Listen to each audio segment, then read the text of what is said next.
Hello everyone, আসসালামু আলাইকুম। সবাই কেমন আছেন? আশা করি সবাই ভালো আছেন। Welcome to my mini blog.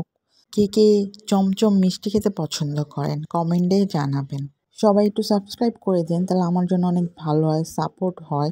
সবাই ভিউ করে কিন্তু কেউ সাবস্ক্রাইব করে না। প্লিজ সবাই সাবস্ক্রাইব করে দিবেন, ভিউ করবেন, লাইক করবেন, শেয়ার করবেন, কমেন্ট করবেন। আমি র্যান্ডম ভিডিও ছাড়ি জানি, তাও প্লিজ একটু সাপোর্ট করবেন আমার ইউটিউব চ্যানেলকে। ফেসবুক থেকে দেখে থাকলে লাইক অ্যান্ড ফলো করে দেবেন পেজটিকে বা আমার প্রোফাইলটিকে। আর ভিডিওটি না টেনে দেখবেন প্লিজ সবাই। Thank you.